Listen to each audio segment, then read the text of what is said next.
perumpamaan yang ketiga itu perumpamaan tentang anak yang hilang yang kita bahas ini. Kehilangan satu dari satu. Tetapi tidak dicari.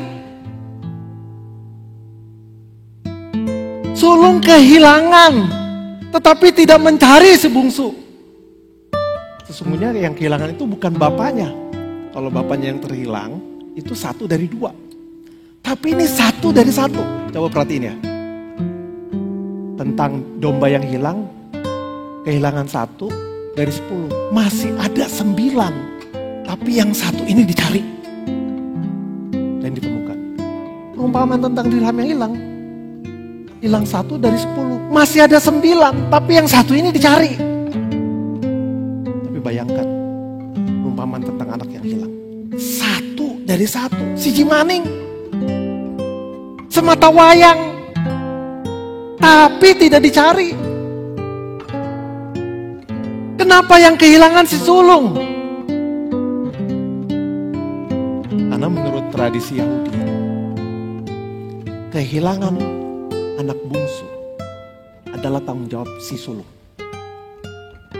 Kehilangan anak bungsu bukan tanggung jawab orang tuanya atau bapaknya, tapi tanggung jawab si sulung. Ini juga tema yang ada dalam kitab Kejadian, saudara. Pada bagian awal dari Alkitab, kita tahu ada kisah si sulung dan si bungsu, yaitu Kain dan Habel.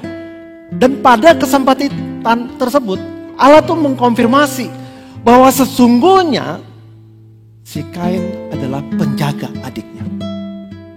Si sulung penjaga si bungsu.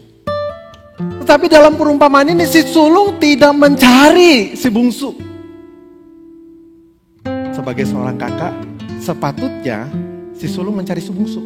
Bukannya marah-marah, bukannya menyalahkan bapaknya, dan juga menganggap diri paling benar. Bukannya menuntut atau komplain, bukannya menganggap diri dan memuji diri, bahkan membanggakan diri. Itulah sebabnya makanya bukan hanya si bungsu yang kehilangan, yang terhilang. Tapi si sulung juga terhilang oleh karena dosa-dosanya. Dua-duanya terhilang. Dan dua-duanya sebenarnya tidak menginginkan bapaknya. Adalah sikap yang baik atau sikap yang elok bila si sulung yang berkata demikian mengenai si bungsu. Ini saya kutip dari buku The Prodigal God yang ditulis oleh Timothy Keller.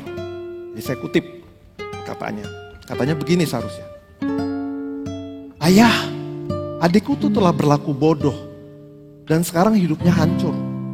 Tapi aku akan pergi mencarinya dan membawanya pulang. Dan jika warisannya telah habis, aku akan membawanya kembali ke dalam keluarga ini dan menanggung biayanya. Jadi sepatutnya kalau si bungsu terhilang, si sulung itu mencari dan membawanya pulang. Tetapi ini tidak dilakukan oleh si sulung kepada si bungsu. Dia nggak cari malah. Bahkan mungkin dia nggak merasa kehilangan. Ini satu perbuatan yang tidak baik dari si sulung. Dari seorang kakak.